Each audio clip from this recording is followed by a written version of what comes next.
Bueno, entonces en esta parte que tenemos para el ejercicio de hoy, fue pensado un poquito si de pronto tenemos problemas de conectividad, sino también como para poder hablarles. Para mí es muy importante y me ha hecho muchísima falta el contacto con ustedes y con los demás estudiantes. Creo que es una de las cosas que este aislamiento y estas cosas nos ha hecho valorar mucho a nosotros. Entonces quería por eso compartirles esta explicación de esta forma. Hay un primer momento y quiero que miren también las diapositivas, que miren todos los momentos de Classroom. Los que tengan inconvenientes pidan ayuda, o sea, no esperen hasta el final para que lo manifiesten, que podamos hacerlo y que cada uno lo pueda hacer a su ritmo. Entonces para este momento es importante que ustedes tengan abierto las diapositivas, el texto de las tipologías textuales de hadas que está también ahí en Classroom y que lo pueden descargar, y para que puedan revisar y especialmente todo lo que hicieron ustedes con los 4 capítulos de Western. Entonces, lo primero es saber cómo les fue con la lectura. Y ese saber cómo les fue con la lectura, la invitación es hacer un ejercicio de autoevaluación. Hemos hecho en las tutorías varios momentos de la evaluación. Para ustedes es muy importante la heteroevaluación, es decir, lo que yo les califique y les pueda colocar para que mejoren las notas, pero para mí es mucho más importante el ejercicio de coevaluación y autoevaluación. En la tutoría que tuvimos ahora 8 días y hace 15 días, o bueno, 8 no, sino en las tutorías pasadas, con los otros espacios que han tenido conmigo, es una de las cosas que yo he podido ver que ustedes han mejorado mucho cuando se hacen un ejercicio de realimentación entre ustedes como pares. Creo que eso es súper importante, más que determinar la nota es qué aprendieron, ¿sí? Entonces en esta parte los quiero invitar a que descarguen la rejilla que hay allí o el cuadro, como lo quieran llamar, donde doy unos ítems para hacer la autoevaluación de las estrategias metacognitivas que hicieron de Weston. Y en esta parte, invitarlos a que revisen si sí lo cumplieron o no lo cumplieron. Porque es importante, las estrategias metacognitivas, cada uno lo organiza de acuerdo a cómo ustedes aprendan, ¿sí? Cómo entendieron el texto, pero yo creo que aquí es que no podemos dejar algunos elementos por fuera y por eso es tan importante que ustedes revisen si los cumplieron o no los cumplieron. Entonces hagan la lista, coloquen sí o no y al final, de acuerdo a la cantidad de los sís que tengan, se colocan ustedes mismos una nota, y si la nota es adecuada, que usted dice, bueno, definitivamente sí lo hice, cumplí bien, entonces hoy mismo sube sus estrategias metacognitivas y le agrega esa rejilla para que yo se la califique. Si usted dice, no, me faltaron muchas cosas y hay muchos no, y la nota es muy bajita y yo no quiero tener una nota bajita, coloca la rejilla, arregla la estrategia metacognitiva para que cumpla todo en sí, lo vuelve a subir hasta la fecha que les estoy dando allí, que no me acuerdo en este momento, creo que es hasta el 23 de abril, y entonces allí ustedes suben una versión mejorada, teniendo en cuenta el ejercicio que cada uno se hizo y que pueda mejorar. Ese sería un primer momento. A partir de ese primer momento nos vamos a dar cuenta y nos vamos a ubicar contextualmente Weston, cuál es la intención de él y especialmente con el ejercicio de los argumentos y las premisas y los tipos de premisas. Y antes de eso, yo quiero que revisen el texto de las tipologías textuales, que es una compilación que hace Zaira Camargo y el profesor Miguel Ángel Caro de la Universidad del Quindío, donde recogen estas tipologías textuales de hadas que él lo hace en 1992. Hay una cosa bien importante, es que es diferente el tipo al género discursivo, y eso hay que tenerlo súper presente ustedes que trabajan en todos los niveles, para que nosotros como licenciados en español y lengua castellana podamos hacer, en lengua castellana y literatura, podamos hacer una discriminación adecuada de los tipos de textos que trabajamos en el aula. Entonces quiero que miren en la primera parte, en la primera fila, aparecen las tipologías textuales y aparecen entonces descriptivo, expositivo, explicativo, argumentativo, narrativo, dialogal y conversacional.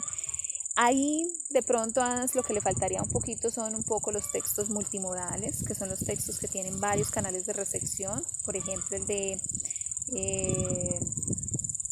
¿qué texto? Bueno, un texto audiovisual es un texto multimodal. En este momento el texto que yo estoy produciendo para ustedes y que ustedes lo están viendo es un texto multimodal porque tiene varios canales de recepción. En ese caso, la voz que me están escuchando y la imagen los que me están viendo, pero otros no, ni siquiera les interesa verme porque pues no estoy mostrando nada diferente que a mi cara, ¿sí? Entonces allí hay hay un ejercicio pues allí importante. Entonces el autor plantea estas tipologías textuales que son diferentes a las tipologías textuales que se plantean en los lineamientos curriculares y por eso ustedes van a leer los lineamientos curriculares.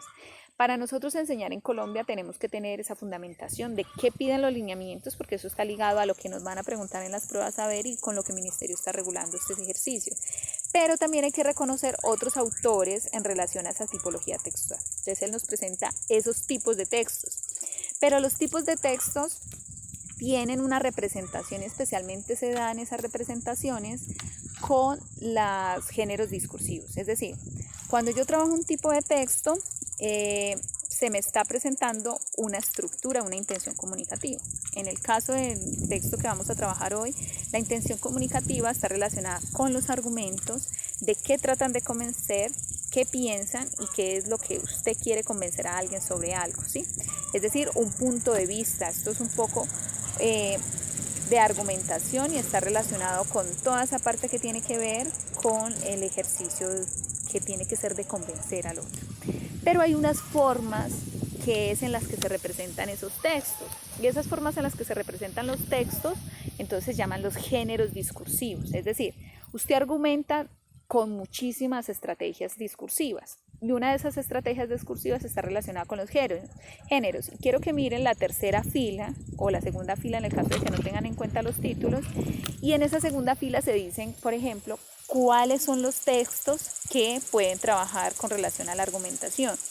Y esa es la fila que quiero que le pongan cuidado, porque ahí es donde ustedes, tanto en morfosintaxis como aquí en práctica, van a hacer la reflexión con relación a una tipología textual, pero también con relación a un género discursivo. Y los géneros discursivos que me dicen que en la argumentación hay ¿qué? Artículos de opinión, críticas de prensa, discursos, ensayos, debates, deliberaciones. Es decir, cuando usted está haciendo un ejercicio de argumentación para poder hacer y ayudar a comprender. Aquí hay una cosa chévere, es que cuando hablamos de argumentación también se está trabajando el ejercicio de publicidad, que es lo que está sonando al fondo. Esperemos que pase un poquito.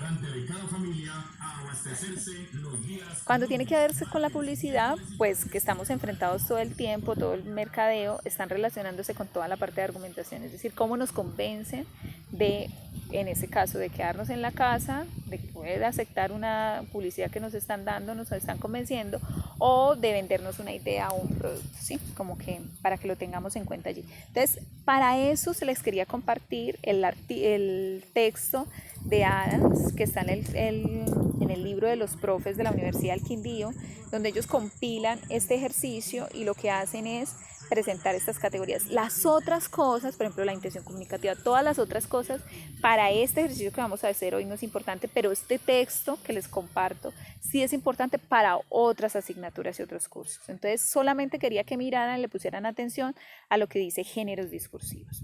Desde esta perspectiva, entonces, lo que yo les quiero plantear es que tengamos claro que Weston nos habla específicamente de reconocer unas premisas y unas conclusiones. ¿A qué se refiere él cuando me dice conclusiones? A la opinión. ¿La opinión de qué? En este caso la mía. ¿De qué los quiero convencer? ¿Ustedes de qué me van a convencer en el texto que me van a hacer argumentativo? Y ese que me quieren convencer es porque ustedes, después de leer varias cosas, que son los textos que hemos leído acá, pero usted también ha leído muchos textos en los otros cursos, usted tiene una idea en su cabeza sobre qué es enseñar, y qué es enseñar lengua castellana y literatura. Y eso es lo que usted va a pensarse en una opinión sobre ese enseñar, y es lo que usted va a trabajar en un texto argumentativo. Pero usted, para poder trabajar en ese texto argumentativo, tiene que utilizar 3 tipos de razones. La primer tipo de razón, es decir, va a utilizar premisas por ejemplificación. ¿A qué se refieren las premisas por ejemplificación? Pues son los ejemplos tanto suyos, de los que usted ve de los maestros que tiene a los lados, los mismos ejemplos que usted tiene como maestro, pero también los ejemplos que ha leído en cualquier libro donde le dicen que eso sí es de acuerdo a lo que usted está opinando. Las premisas por analogía son las comparaciones, y en este caso son las comparaciones que se pueden dar. El texto que vamos a trabajar ahorita, que es el de Julio César Londoño, tiene una analogía que me sirve mucho para hacer este ejercicio y comprender muy bien qué es eso de analogías. Es decir, que yo utilizo un argumento y una premisa por analogía para no decir las cosas de forma escueta y en una forma normal como la estoy diciendo, sino que utilizo una comparación. Por ejemplo, él dice que los textos o la literatura de superación son más empalagosas que un tarro de arequipe en ayunas. ¿Qué está diciendo? Está utilizando una figura literaria, en este caso está trabajando toda la parte del símil, la comparación y la sinécdoque, para plantear eso que está queriendo decir a él, que a él no le gusta o que él definitivamente ve que esos textos no son adecuados para él. ¿Eso qué implica? Que está utilizando dos campos semánticos diferentes, y a eso se refieren con las analogías. Entonces, no es comparar los libros con los libros, que es lo que hace Julio César Londoño, sino es comparar los libros, en este caso, con alimentos. ¿Y qué alimento está comparando? Con el arequipe, pero le está dando una característica especial a ese arequipe, que es en ayunas. Si usted se come una cucharadita de arequipe en ayunas, ¿cómo pasa? O sea, piensen en este momento desde la sinestesia. Y así le está diciendo al autor, el autor nos está diciendo a nosotros como lectores, es que si eso que está allí, ese texto y ese libro que él está diciendo que es la literatura de superación, y literatura lo coloca entre comillas, lo está presentando como si fuera comerse un tarro de arequipe en ayunas, es decir, que es súper empalagoso, me está dando entonces una premisa por analogía. ¿Para qué? Para poderme llevar la comparación, para llevar al lector desde otros campos semánticos y otros sentidos, y no dar las cosas tan literales como siempre estamos acostumbrados a hacer. Y el tercer tipo de premisa que nos pide, que es el que casi siempre ustedes utilizan y que a nosotros le hemos dado mayor importancia, pero que esa no es la idea.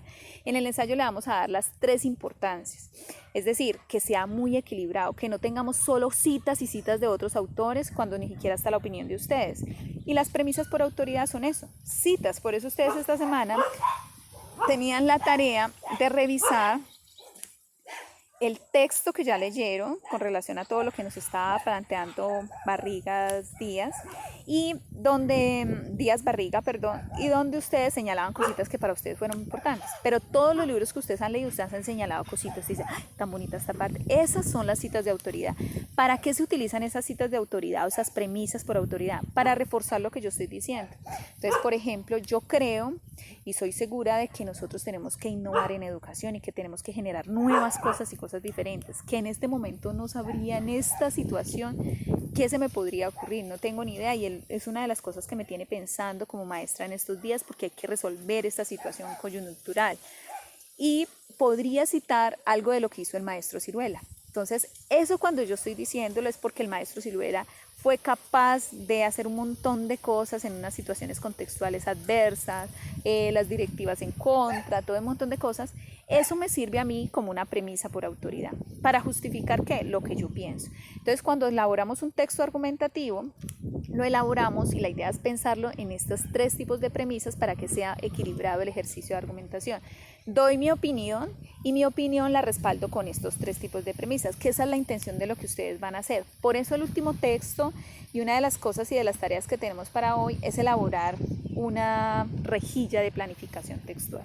Solo es pensar las ideas, no es que ustedes van a hacer el ensayo ya, porque es que allí es por eso les llamaba la atención un poquito en la parte de la revisión de los compromisos, es que no estamos leyendo bien la información y ustedes mismos hicieron el ejercicio de advertencia de pensarse que supiéramos seguir instrucciones. Nuevamente los invito a seguir bien la instrucción. Esta última parte que vamos a hacer, yo les doy unos parámetros para elaborar el ensayo que me van a presentar, digo el ensayo final, pero este ensayo final se va a convertir en parte del examen que les tienen que hacer ustedes de la convocatoria, pero es un proceso gradual, es decir, con todas las lecturas que ustedes van haciendo, la idea es que puedan alimentar este ensayo. Entonces dice que primero, de acuerdo a esta explicación que les he dado, pero también al ejercicio de lo que ustedes han conversado, de la revisión de los textos, de la lectura que hicieron de Weston, ¿qué trabajaría usted? Pero para poderlo trabajar lo va a elaborar en forma de pregunta. Entonces, por ejemplo, mi pregunta en este momento es ¿cómo crear mediaciones adecuadas para el contexto adverso y la enseñanza del lenguaje en los niños en la casa? Esa sería mi pregunta en este momento, que yo tengo que decir, bueno, tengo que generar alternativas.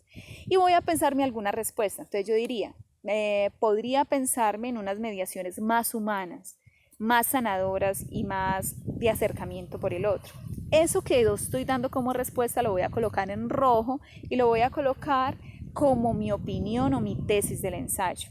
Por eso es que hay que tener bien en cuenta, porque cuando Weston habla de premisas y conclusiones, a él lo llama conclusiones la opinión, pero esa opinión en el ensayo se convierte en la tesis que yo voy a demostrar, como para que no se confundan y es lo mismo. Cuando yo doy mi respuesta a esa pregunta, entonces es mi opinión y esa opinión y es mi tesis la que yo voy a defender durante todo el texto. ¿Cómo la voy a defender y cómo la voy a argumentar? Tengo que argumentarla de tres formas y por eso tengo que argumentarla con las premisas que Weston nos enseñó esta semana. Y esas premisas que Weston nos enseñó esta semana, entonces yo la voy a pensar de la siguiente forma. Primero, vamos a elaborar un número de párrafos. Creo que ahí les doy los números de párrafos. Esperen, yo lo busco acá, pues estoy aquí. Vamos a elaborar, son 6 párrafos nomás, es decir, su texto, su ensayo va a tener solo 6 párrafos, pero cada párrafo tiene que tener entre 13 y 15 renglones, no pueden ser ni más ni menos, o si quieres más, pues listo, pero la idea es que seamos un poco equilibrados. Aquí vamos a pensar y a aprender a seguir la instrucción. Y tiene que tener, vamos a elaborar este ejercicio de planificación con macros y microestructuras. ¿A qué se refiere esto cuando habla Van Dyck del discurso con macros y microestructuras? Es decir, cosas generales y cosas pequeñas que yo voy a tener en cuenta para elaborar mi ensayo. Cuando yo hago planificación textual es más fácil porque quiere decir que en todos los párrafos no va a repetir las mismas ideas, no va a tener ese problema, pero además voy a centralizar la información. Entonces, el primer párrafo que tienen que hacer, en el primer párrafo van a hacer la introducción. ¿Y la introducción cómo se hace? Pues es un párrafo de 13, 15 renglones donde ustedes van a contestar qué es el texto, para qué y por qué lo hicieron. Es decir, yo en este momento, entonces, ¿qué es el texto de lo que voy a hacer? Pues es un texto relacionado con el ejercicio de enseñanza docente y las mediaciones en esta urgencia pedagógica que nos están pidiendo, ¿sí? Ese es el texto que voy a hacer. ¿Por qué lo hice? Pues porque la profesora Daisy me lo está exigiendo. ¿Para qué lo hice? Para la nota, pero ustedes no van a ser tan escuetos, sino que lo van a dar de una mejor forma, ¿sí? El segundo párrafo, ustedes van a utilizar solo premisas de ejemplificación. Es decir, solo en el segundo párrafo van a ser ejemplos. No me pueden poner ejemplos en otros párrafos del texto. Entonces, ¿de qué color van a ser los ejemplos? Como hay partes que todos no son ejemplos porque ustedes utilizan parafraseo, a eso se llama parafraseo o carrética cuando ustedes no utilizan una premisa, esos ejemplos los van a colocar de color azul. Ahí dice, ¿cómo inicia el párrafo? Inicia con un conector, con una sangría. La sangría es que darle el espacio en el computador, la tecla de Tab, o lo acomodan en su computador para que les quede la sangría, y la sangría simplemente es un espacio. El espacio me permite ver que inicia el párrafo con un espaciecito, ¿sí? Es un espaciecito, no es nada más. Y va a iniciar con un conector. Después del conector va a colocar una coma. Después de la coma, ¿qué va a colocar? Los ejemplos, y los van a hacer de color azul, como dice allí en el esquema. El tercero y el cuarto párrafo van a utilizar premisas por autoridad. En este caso, ustedes han leído Maestro Ciruela y a Barrigas Díaz. Entonces, a estos autores ustedes van a mirar de esas cosas que utilizaron, pero como hay tanta cosa y usted en este momento está pensando en una pregunta, mire de eso que leyeron, qué les sirve, qué pedazo subrayado les sirve de lo que colocaron en el registro de lectura, y coloquen solo la idea que trabajarían. Entonces, por ejemplo, yo iría a buscar desde Paulo Freire una cita de la autonomía, ¿sí? Para poder argumentar mi ejercicio que voy a hacer en el ensayo, pero no sé en este momento qué cita, sé que la voy a buscar, entonces voy a colocar como macroestructura buscar una cita de Freire. Cuando lo haga, entonces lo que me piden es que lo haga con, después de usarlas, escribirse el parafraseo, las citas van en subrayado y con color negro. Es decir, me van a subrayar qué es lo que es de Paulo Freire en el caso mío, qué es, y lo coloco según norma Zappa. Para este caso van a utilizar las normas APA como lo presenta la rejilla o el anexo que les coloqué para leer los lineamientos, que es la parte final que ustedes van a ver, y que tienen que tener en cuenta cómo van a hacer la citación. Entonces, por ejemplo, yo voy a citar algo de Fernando Almena. Entonces coloco, así como lo plantea Almena, abro comillas, cierro comillas, que fue lo que planteó Almena, y al final de las comillas coloco, abro el paréntesis, coloco el año en que Almena publicó el libro, coma, después de la coma la P minúscula, un punto y el número de la página, y cierro el paréntesis y punto para indicar esa citación norma Zappa. Si las citas son más de 40 palabras, y para eso el computador me permite hacer la revisión de cuántas palabras son, entonces eso va al margen de 1 centímetro y con el interlineado sencillo. Pero si la cita va menos de 40, van igual en el texto como está presentado allí. Ahorita les puedo compartir para que Paula les dé un ejemplo de cómo serían las citas y puedan ustedes ver eso más fácil desde la imagen, que es más fácil, que no les tengo aquí para mostrarles, ¿sí? Y por último, el quinto párrafo van a utilizar una premisa de analogía y esa analogía la van a utilizar de color verde, y el sexto párrafo van a hacer una conclusión. Esa conclusión sí es color normal, negro normal, y es la conclusión de todo eso. Es decir, y ahí yo les coloco en los cuadritos, es usted para qué habló todo eso, con qué idea tiene eso, y la invitación es a dejar preguntas abiertas, invitar al lector para que siga investigando. Entonces, esta es la idea de pensarnos, pero ustedes van a colocar solo ideas no las van a desarrollar porque es una planificación textual. Con esto, yo y ustedes más adelante vamos a construir el texto, y con eso es que por eso yo les puse ahí la rejilla donde qué les voy a evaluar de ese texto, para que miren qué es lo que les voy a evaluar, y primero vamos a hacer un proceso de autoevaluación y luego yo voy a hacer la revisión. Pero por ahora solamente me interesa que coloquen la planificación, cosita a cosita, que es lo que van a hacer. Y con relación a la argumentación, entonces como que tengamos claro qué es una premisa y qué es una opinión, ¿sí? Y qué tipos de premisas existen. Para poder entonces tener en cuenta esos tipos de premisas que existen, vamos a hacer el ejercicio con el texto de Julio César Londoño, que se llama Literatura de Superación. Vamos a señalar entonces por todos los rengloncitos. Si tienen posibilidad de imprimir, hágalo, imprímalo. Si no, ahí resaltan en el computador, y por eso se lo subí en formato Word. Y la idea es, van a subrayar qué premisas se encuentran y qué tipos de premisas. Entonces, si encontré un ejemplo, si encontré una premisa de autoridad y si encontré una analogía, la señalo. Y si encuentran opiniones, es decir, ¿qué opiniones da este señor en esa columna? Porque él no está haciendo un ensayo, pero hace una columna de opinión. Eso es importante. Entonces, ¿qué opinión da él? Y entonces lo van a señalar con otro color. Cada cosita la van a señalar con color. Si lo imprimen, subrayen al ladito y que lo puedan tener allí. De todas formas, si tenemos una buena conectividad, podemos mirar si hay alguna otra inquietud. Si no, de todas maneras me escriben por WhatsApp. Yo estoy súper pendiente de cualquier cosa que tengan. Espero les haya servido de algo este recurso para que pueda ser un poquito más claro. O si no, también es la posibilidad de que vuelvan y escuchen qué es esto de las premisas y qué es mi intención con el ejercicio que tenemos. Espero nos vaya muy bien con este ejercicio.